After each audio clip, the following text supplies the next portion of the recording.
एक बार हम सभी पुनः इस आंगन के प्रति कृतज्ञता ज्ञापित करें, जिस आंगन के माध्यम से हम सभी को परम पिता परमात्मा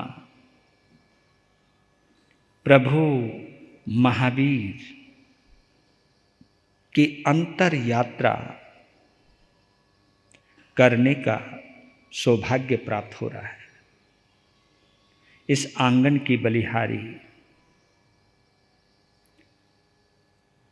प्रभु की अंतर जगत की यात्रा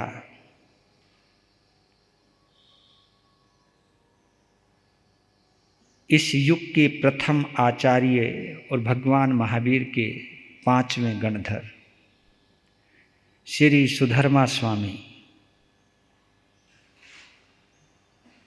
ने अपने शिष्य अंतिम केवली और इस युग के द्वितीय पटधर आचार्य श्री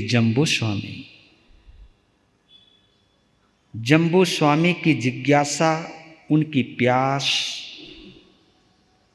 और सुधर्मा स्वामी की अनुभूति और उसकी अभिव्यक्ति हम सभी वीरत्थुई पुच्छी सुनम के माध्यम से प्रवेश करने का प्रयास करते, लेकिन उससे पहले एक गीत के माध्यम से कवि ने एक प्यारा सा गीत लिखा है, मुझे बहुत प्रिय है। और इस गीत के साथ हमारा तुम्हारा मानसिक संबंध होना बहुत जरूरी है।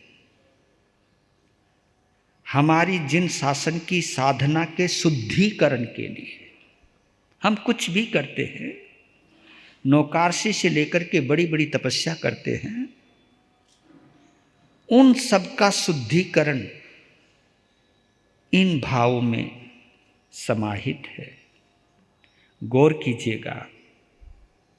जिसने अपने आप को पहचान लिया, उसने सचमुच वीर प्रभु को जान लिया, उसने सचमुच वीर प्रभु को जान लिया। एक शायर ने बहुत सुंदर कहा, कोई कोई नूर भी दे, कोई नूर भी दे तो भी सौदा ना करूं। कोई नूर भी दे तो भी सौदा ना करूं, क्योंकि उसके इश्क से भरी है मेरी दिल की तिजोरी, उसके इश्क से भरी है मेरे दिल की तिजोरी। कोई नूर हीरा भी दे तो भी सौदा ना कर।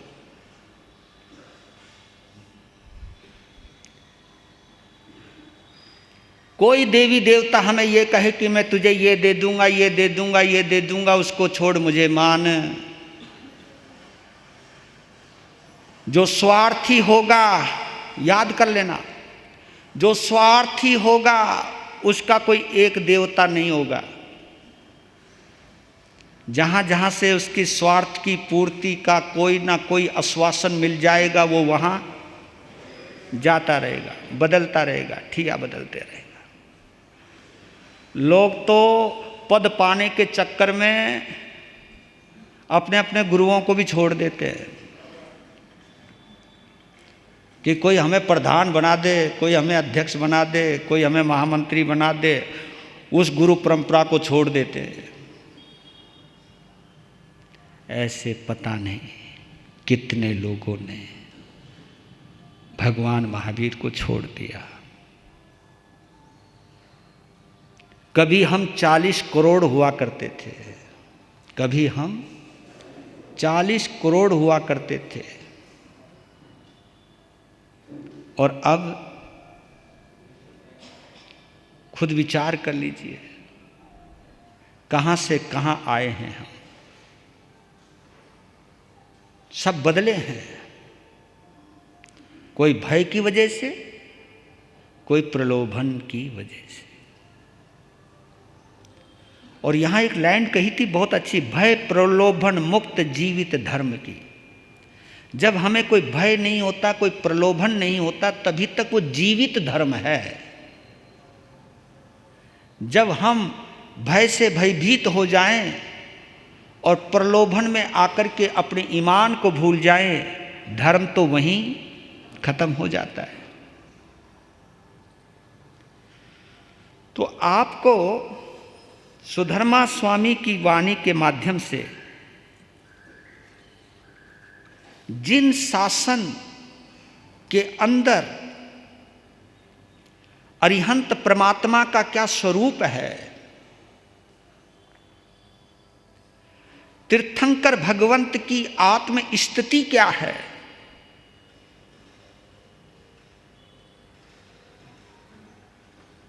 ये इस पुच्छी सुनम वीरथुई के माध्यम से हमको समझने का मौका मिलेगा।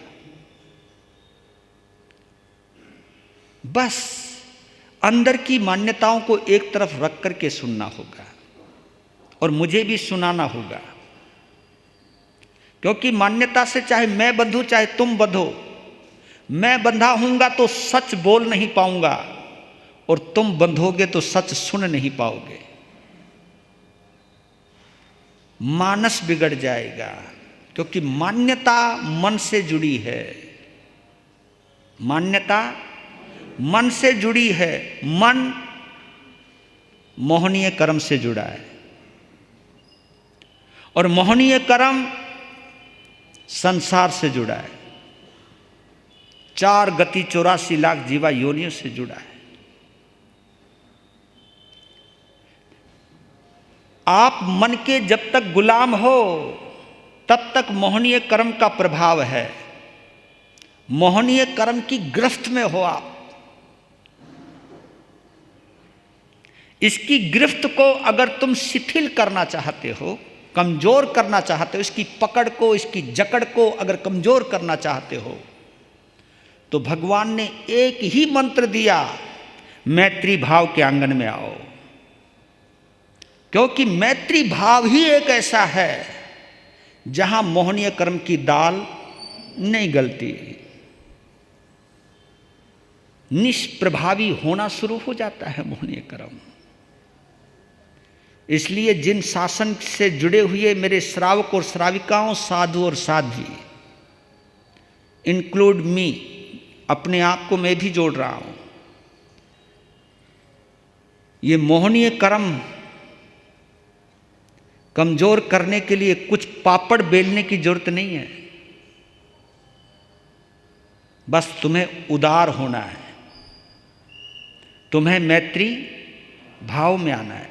संस्कृत का एक श्लोक आता है, अयम निजम परो वेति गणना लघु चेतसाम। अयम परो वेति गणना लघु चेतसाम। ये मेरा है, ये तेरा है, यही सोच अगर हमारी और तुम्हारी है तो गणना लघु चेतसाम, हमारी गणना, हमारी गिनती छोटे सोच वालों में आ जाएगी। और ये आपने सुना होगा, पाँव में मोच हो और छोटी सोच हो। पाँव की मोच चलने नहीं देती और छोटी सोच आगे बढ़ने नहीं देती। बस यहीं पर ही अंतर समझ लो। बस पाँव की मोच, छोटी सोच कभी भाग्य को लिखने नहीं देती। तो जैन शासन एक ऐसा शासन है जिसकी सोच छोटी नहीं हो सकती। और जो भी छोटी सोच का है, कृपया वो अपने आप को जैन ना कहे, वो अपने आप को दिगंबर कह सकता है। हाँ, वो अपने आप को स्थानकवासी कह सकता है, वो अपने आप को मंदिर मार्गी भी कह सकता है, वो अपने आप को तेरापंथी भी कह सकता है, लेकिन जैन नहीं कह सकता। जैन नहीं कहना चाहिए। जब मैं एक ही दलदल से बाहर निकल नहीं पा रहा हूं, दूसरे को एक्सेप्ट नहीं कर पा रहा हूं, किन को एक्सेप्ट है? जो भगवान महावीर के पुत्र और पुत्रियां हैं, सब भगवान महावीर के ही तो हैं। चाहे दिगंबर हो, चाहे श्वेतांबर हो, चाहे मंदिर मार्गी हो, चाहे तेरापंथी हो, हैं हम किसके हैं? हम प्रभु महावीर के ही तो हैं। अगर हमारा भाईचारा भी अगर नहीं है तो फिर हम जैन कहां हैं? और बहुत छोटी सोच के होते जा रहे हैं। और मैं सच बोल रहा हूं, जितने जितने हम छोटी सोच के होते गए, उतने उतने हम घटते गए हैं, उतने हम घटते गए हैं। जो बट गया वो घट गया, घटेगा।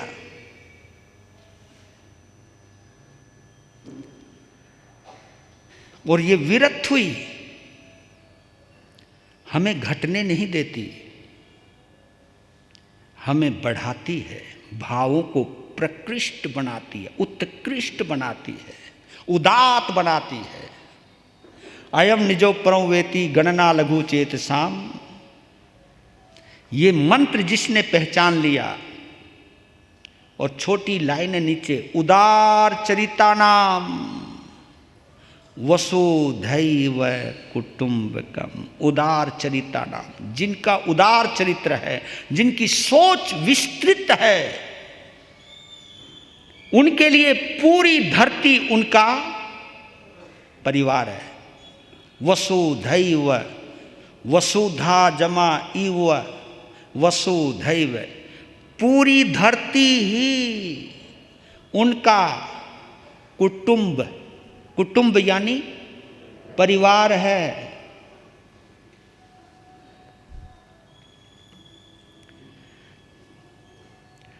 मैं आज के विषय को पूरा करूं, एक आंग्ल विद्वान ने, अंग्रेजी दार्शनिक ने बहुत सुंदर बात कही, उससे शुरू कर रहा हूं, गौर करना। वो कहता है कि we need strength while doing the possible, but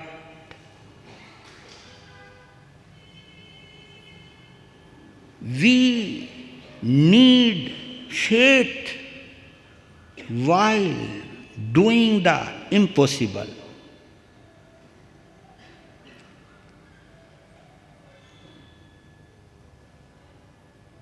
किसी संभावना को साकार करने के लिए शक्ति की जरूरत पड़ती है। वी नीड स्ट्रेंथ, स्ट्रेंथ यानी शक्ति, पावर। वी नीड स्ट्रेंथ कब? वाइल डूइंग द पॉसिबल, जब हमको कुछ पॉसिबल करना हो, कुछ संभावित कार्यों को संपन्न करना हो, कि मुझे ये करना है, और वही कर सकते हो जिसकी संभावना है। तो करने योग्य कार्य को करने के लिए स्ट्रेंथ की जरूरत पड़ती है। लेकिन अगर हमको कोई असंभव कार्य करना है, असंभव कार्य करना है, तो उसके लिए फेथ, फेथ यानी श्रद्धा, अखंड विश्वास, आत्म शक्ति के ऊपर विश्वास कि मैं कर सकता हूं। ये जो विश्वास है, इस विश्वास के द्वारा आप असंभव कार्य कर सकते हो। आत्मा को परमात्मा बनाना कोई बच्चों का खेल है? आज के इस कलयुग के अंदर ये काम हमको असंभव लगता है। मैं तो ये भी कह सकता हूँ, इंसान का अच्छा इंसान बनना भी आज के ज़माने में मुझे कुछ मुश्किल लग रहा है। लेकिन जब श्रद्धा हो, विश्वास हो, तो आप इंसान भी बन सकते हो, आप श्रावक श्राविका भी बन सकते हो, आप साधु साध्वी भी बन सकते हो, और यहाँ तक आप परमात्मा भी बन सकते हो। और मैं इसका एक नमूना पेश करता हूँ आपको, क्योंकि ये चीज़ समझनी बहुत ज़रूरी है। ये रामायण का एक प्रसंग है, मेरे दिल को छूता है कि जिस वक्त राम की सेना समुद्र के ऊपर पुल बना रही थी, तो हनुमान ने, सुग्रीव ने, जामवंत ने, जो कि उनके पदाधिकारी थे, और ये सब पशु जगत से आ रहे हैं, उनकी आस्था देखिए।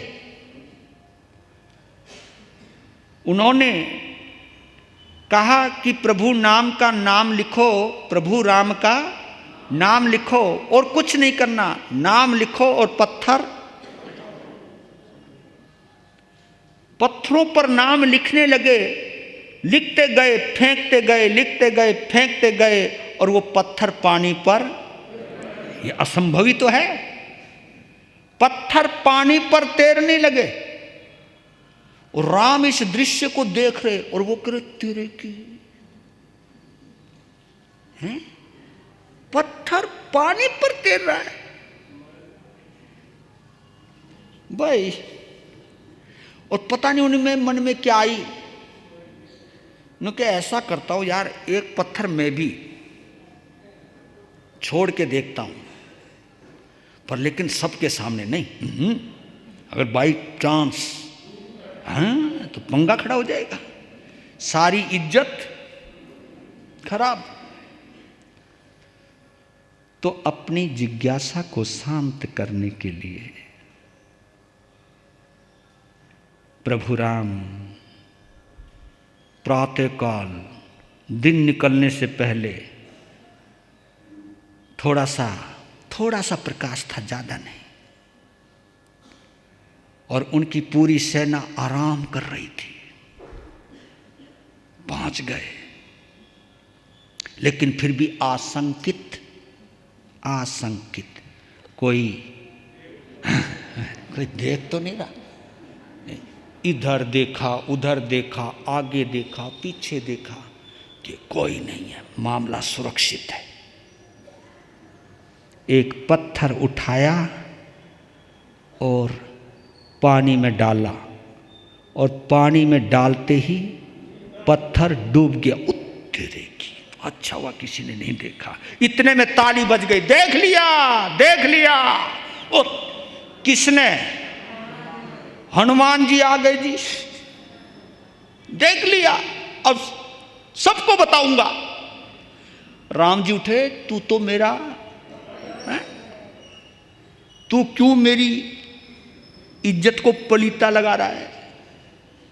नहीं नहीं नहीं नहीं, मैंने देख भी लिया, मैंने सोच भी लिया, अब मैं सबको बताऊंगा, जोर जोर से बताऊंगा, ढोल बजा बजा के बताऊंगा। अजी वो रोकते, रुक जा रुक जा, ना ना ना, अब तो जरूर बताऊंगा, जरूर बताऊंगा। राम जी को थोड़ा सा ताव आ गया। क्या बताएगा? क्या बताएगा? कि ये बताऊंगा, जिसे मेरे राम छोड़ देते हैं वो डूब ही जाता है। जिसे मेरे राम छोड़ देते हैं वो डूब ही जाता है। ये है आस्था, ये है श्रद्धा। अगर आप लोग होते, यार ये महाराज कैसा है,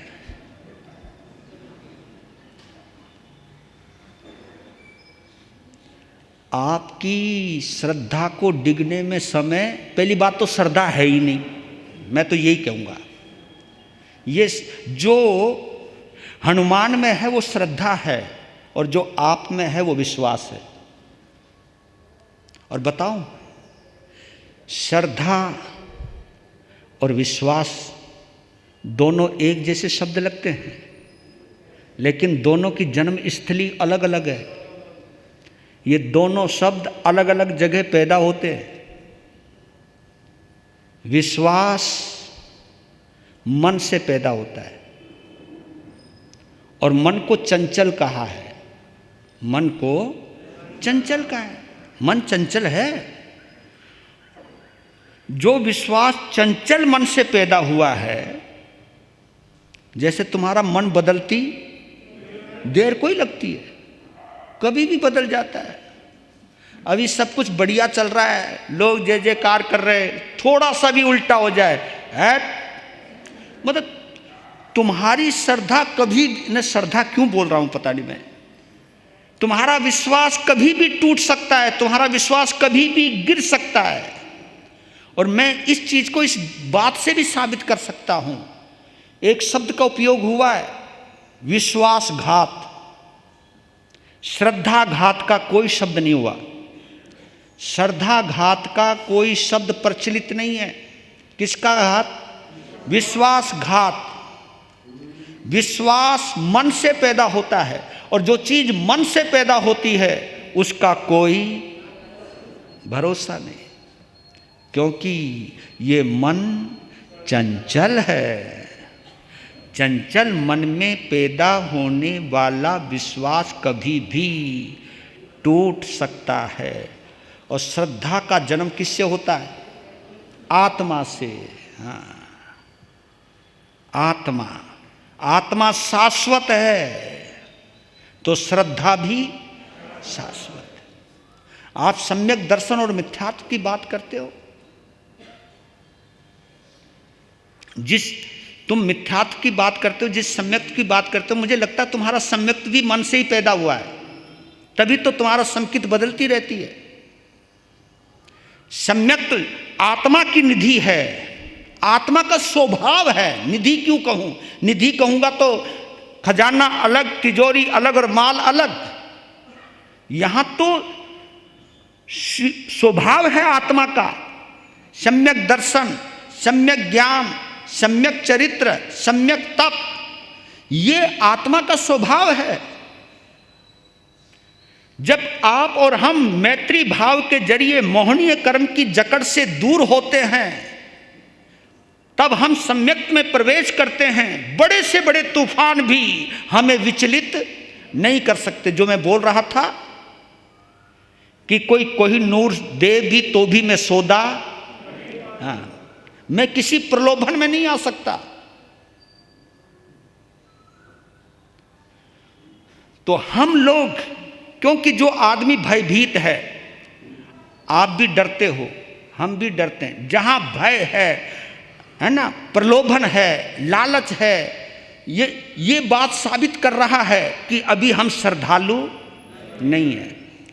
तभी तो हम देवियों को, भवानियों को, मसानियों को, पीर पैगंबरों को, पता नहीं किस किस को नहीं मानते। किसकी वजह से मानते? भय की वजह से, डर की वजह से, प्रलोभन की वजह से मानते हम। वो हमारी रक्षा करेगा, वो हमें कुछ दे देगा, इस चीज से मानते हैं हम। अरे सब कुछ तुम्हारी आत्मा में मौजूद है। एक बात हम सब दोहराते रहते हैं, समय से पहले और भाग्य से ज्यादा कभी भी किसी को मिलता नहीं है। इस बात को दोहराने के बावजूद भी हमारी भटकन जारी है। तो इसलिए कह रहा हूं कि वीरत्थुई अद्भुत है। इसके जो उद्गाता हैं, उद्गाता जिनके मुख से निकली है ये वीरत्थुई, किनके मुख से? पंचम गणधर सुधर्मा स्वामी के कंठ से निकली है। और किसके कानों में गई है? जम्बू स्वामी की। और ये जो भक्ति की गंगा है, इसको निकालने का, इसको उत्पन्न करने का अगर किसी को श्रेय जाता है तो किसको जाता है? जम्बू स्वामी को। उनकी प्यास इतनी गजब की थी कि गुरु भी मजबूर हो गया कि नहीं, ये वो पात्र है जिस पात्र में महावीर के नाम का अमृत ठहर सकता है। एक कहावत आती है, शेरनी का दूध सोने के बर्तन में ही टिक सकता है, और धातु का बर्तन हो तो फट जाएगा। उसकी विशेषता होगी, कुछ कोई ना कोई ताकत होगी उसके अंदर, कि शेरनी का दूध सोने के बर्तन में ही टिकता है। तो सुधर्मा स्वामी को पता लग गया कि ये जो शुद्ध अमृत है, इस अमृत को पान करने का अगर कोई अधिकारी है तो वो जम्बू स्वामी है। उनका भी इतिहास है, वो जानते थे ऐसे कोई आया। तो पहले हम सुधर्मा स्वामी के जीवन की घटनाओं के बारे में समझ लेते हैं, क्योंकि प्रवेश हम बाद में करेंगे। पहले जिससे मुख से निकली है ये गंगोत्री, पहले उस गंगोत्री को याद करते हैं। कोलाक सन्निवेश। वैशायन गोत्रीय ब्राह्मण सुधर्मा के पिता का नाम पंडित धनमित्र, पंडित धनमित्र, और माता का नाम भद्दीला, भद्दीला।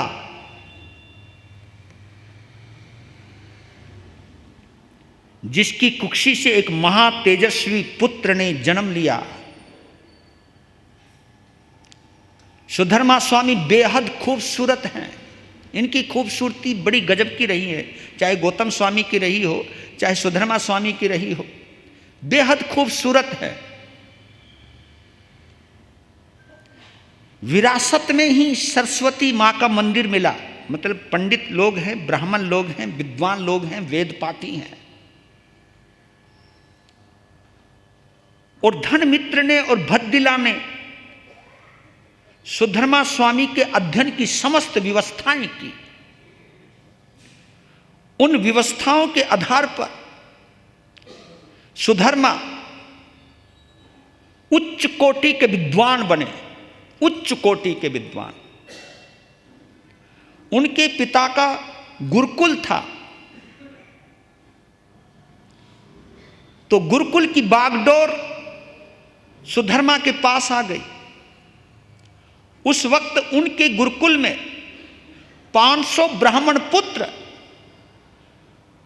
वेद व्याकरण आदि शिक्षाओं के अंदर पारंगत हो रहे थे, और उनकी शिक्षा प्रणाली इतनी अद्भुत थी कि वो 500 के 500 विद्यार्थी परम संतुष्ट थे। और जैसे ही सुधर्मा स्वामी गुरुकुल के दौरे पर आते थे तो 500 के 500 विद्यार्थी खड़े होकर के उन्हें प्रणाम करते थे। और उनकी चाल भी बड़ी जबरदस्त थी, उनका चेहरा भी बड़ा तेजस्वी था, उनकी वाणी बड़ी ओजस्वी थी, उनकी संपूर्ण देह यष्टि ऐसे लगता था किसी दिव्य संपदा से भरी हुई।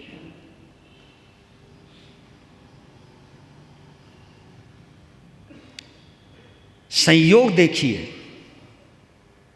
वो युग जिस युग में सुधर्मा स्वामी थे, वो युग क्रियाकांड का युग था, यज्ञ हवन का प्रचलन था, यज्ञवाद का बोलबाला था, ऊंच नीच का भी बोलबाला था।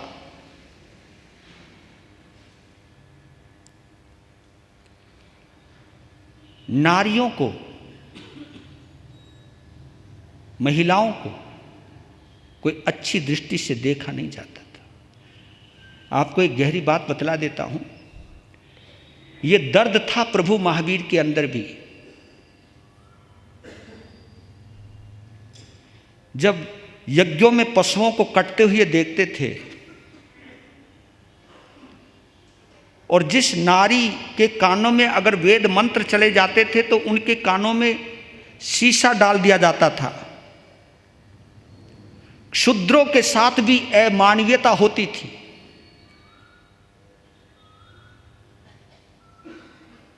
उन्होंने एक बार राजा सिद्धार्थ को भी कहा था, अपने पिता को, कि ये क्या व्यवस्था है भेदभाव की।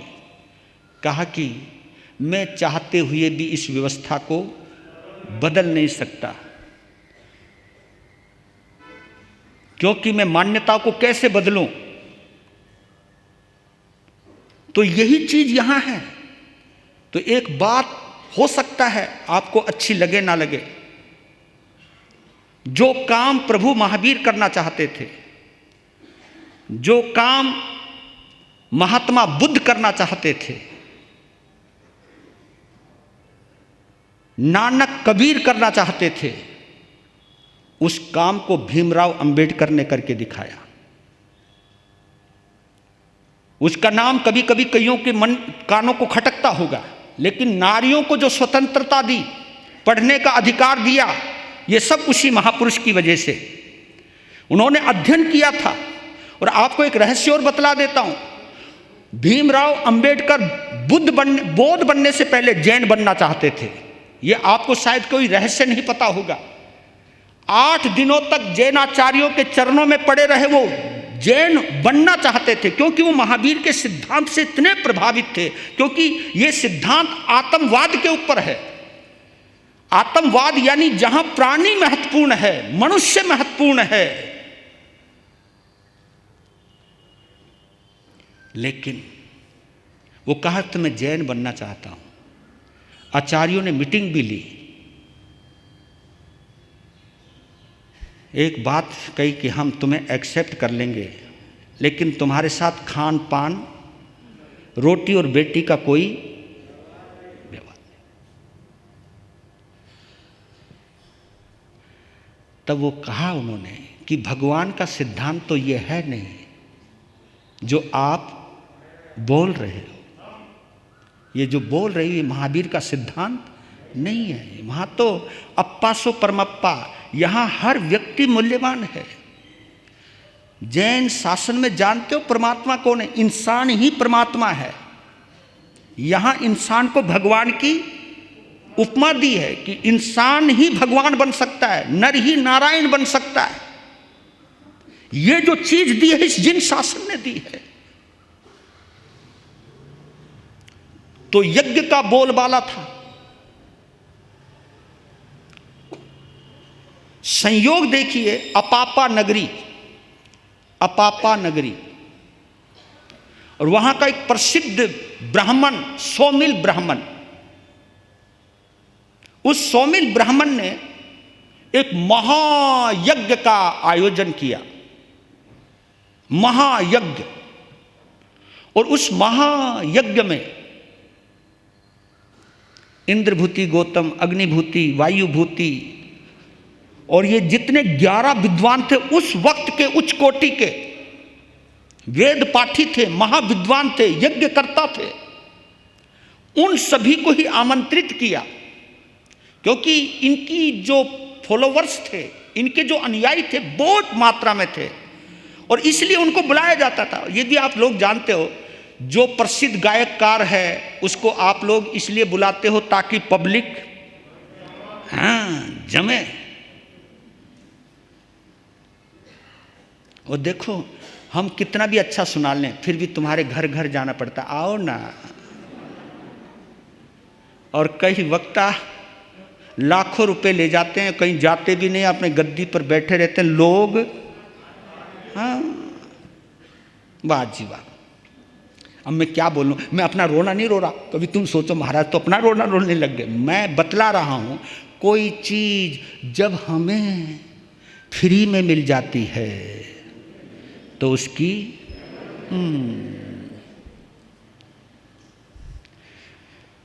दर्शन देते वक्त अगर किसी का घर रह जाए, महाराज जी हमारे घर में ही नहीं आए।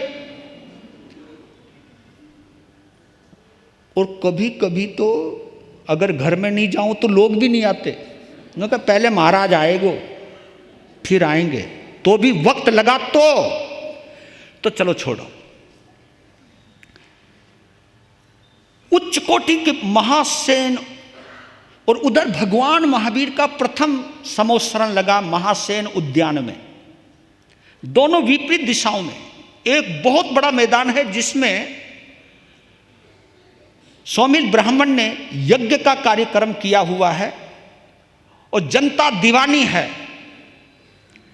और पूरा आयोजन तैयार हो चुका है, सभी ब्राह्मण आ चुके हैं, उनका नगर प्रवेश हो चुका है, उनका भव्य आगमन हुआ है, जैसे आप लोग हमको लेकर के आए थे। ऐसे उस वक्त अपापा नगरी के अंदर 11 विद्वानों का भव्य स्वागत हुआ, क्योंकि महासेन ब्राह्मण, सौमिल ब्राह्मण बहुत बड़ा धनी था, पैसा था, तभी बुलाया था, लोगों की व्यवस्था करी थी। उधर महासेन उद्यान में भगवान महावीर का समोत्सरण लगा पहला, क्योंकि पहली देशना तो खाली गई। दूसरा वो लंबा, जहां पर उनको केवल ज्ञान हुआ है और जहां उनका समोत्सरण लगा है, और शाम के वक्त भगवान को केवल ज्ञान हुआ है और वहाँ सुबह समोत्सरण लगा। इससे आप अंदाज़ा लगा सकते हो कि भगवान ने विहार कितना बड़ा और कितना तीव्र किया होगा, क्योंकि उनके पास ज्ञान समुदाय है, क्योंकि रात और दिन का वहाँ कोई भेद नहीं है। और वहाँ इंद्रों ने समोत्सरण की रचना की है, देवी देवताओं ने समोत्सरण की रचना की, और समोत्सरण भी क्या गजब का, क्या गजब का।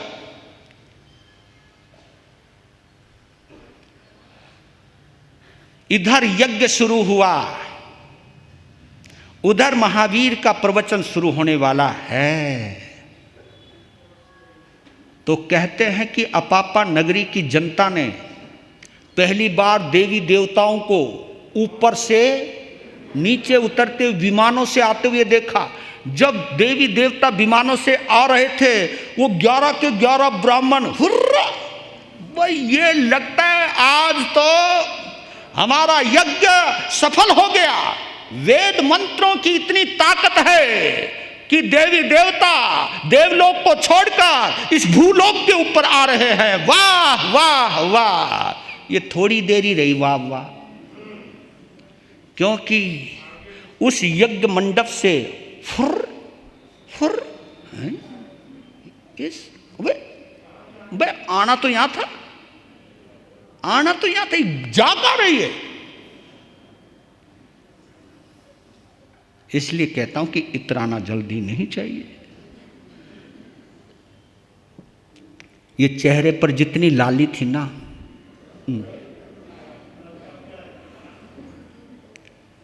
लोगों ने और छेड़ना शुरू कर दिया। पंडित जी ये देवी देवता किधर गए? अब पता नहीं किधर गए, पता करवाते हैं। फिर पता करवाया कि कोई महावीर नाम का कोई तीर्थंकर आया है, उसकी देशना सुनने के लिए सब जा रहे हैं। अब देखिए, उन 11 पंडितों ने, विद्वानों ने सोचा कि हमसे बड़ा विद्वान तो कोई है नहीं, हमसे बड़ा ज्ञानी तो कोई है नहीं। पर ये दूसरा ज्ञानी कहाँ से पैदा हो गया? हाँ, सच बतला रहा हूँ, ये मेंटलिटी बड़ी ज़बरदस्त है। एक डॉक्टर दूसरे डॉक्टर की प्रशंसा, एक टीचर दूसरे टीचर की, अगर कोई कहे ना वो टीचर हमें बहुत पढ़ाता है, बहुत बढ़िया पढ़ाता है, दूसरा टीचर कहता है छोड़। और ये प्रॉब्लम यहाँ और आ गई। तुम आपस में चर्चा करते हो कि किसी गुरु के सामने, किसी संतों के सामने, मैं सच कह रहा हूँ, किसी भी संतों के सामने दूसरे संतों की प्रशंसा मत करना। हजम नहीं होती, अंदर कुछ होता है।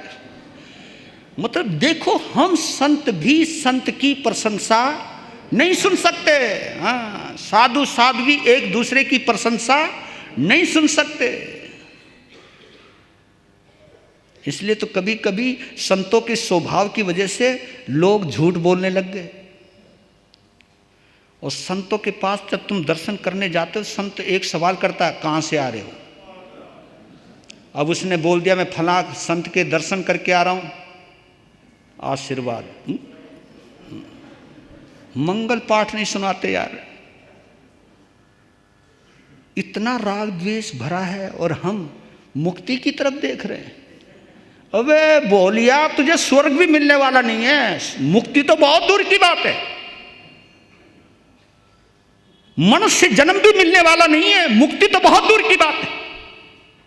अगर यही सोच रही, एक दूसरे की टांग खींचने की आदत रही, हम या तो नरक में जाएंगे या त्रिंच योनि में जाएंगे। यह हमें स्वीकार करना चाहिए। किसी की निंदा करने से, किसी की टांग खींचने से कोई स्वर्ग नहीं मिला करता है। किसी को ऊपर उठाने से ही आप ऊपर उठोगे, किसी को नीचे गिराने से आप ऊपर नहीं उठोगे। यही सोच हम लोगों के बीच होनी चाहिए।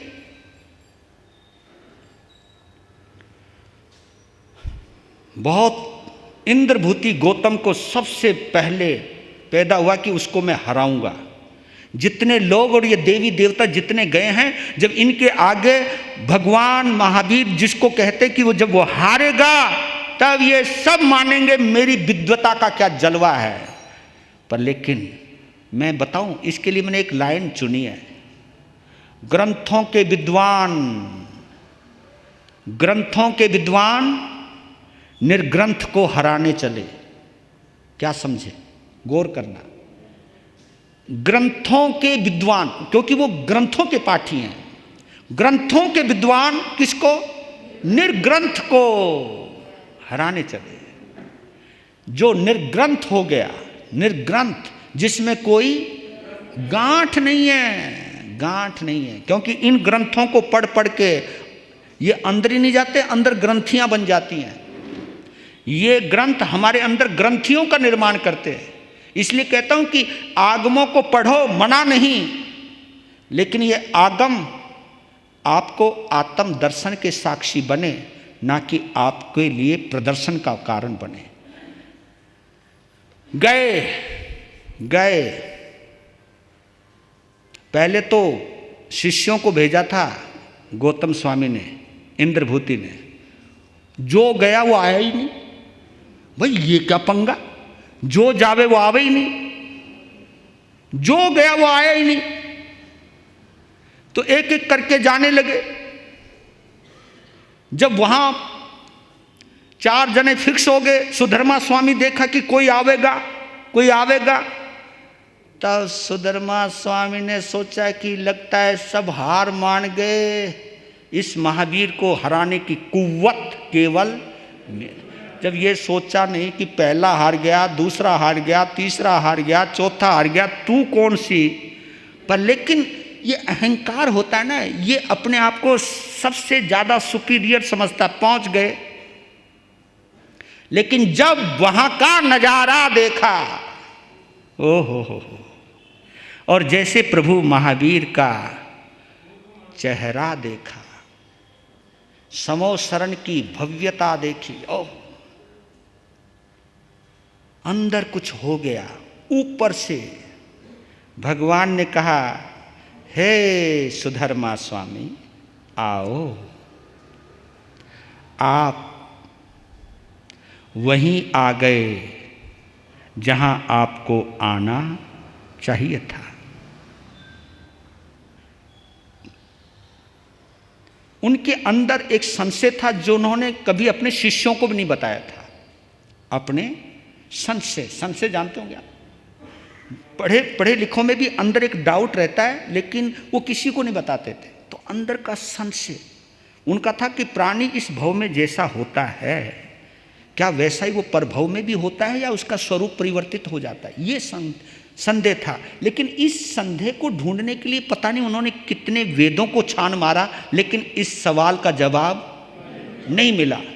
लेकिन जब भगवान ने कहा तुम्हारा यही संशय है ना सुधर्मा, कि जो जीव इस भव में जैसा है वैसा ही परभव में होता है या उसका स्वरूप बदल जाता है, वो तेरे की वो ये तो अंदर का माल भी जानते, ये तो अंदर के भाव भी जानते। इतना सुनते ही वहीं वो नतमस्तक हो गए। कहा कि मैं विद्वान हो सकता हूं, लेकिन ज्ञानी तो यही है। उन्होंने दीक्षा ली है। तो आपने देखा 11 गणधरों में से भगवान के निर्वाण के बाद गौतम स्वामी को केवल ज्ञान हुआ और उनके पाठ पर विराजमान हुए सुधर्मा स्वामी, और 9 गणधर भगवान की मौजूदगी में ही निर्वाण को प्राप्त हुए। ये है कर्म सुधर्मा स्वामी का। अब दूसरा महत्वपूर्ण पात्र है जम्बू स्वामी, उसकी कल चर्चा करेंगे। ठीक है।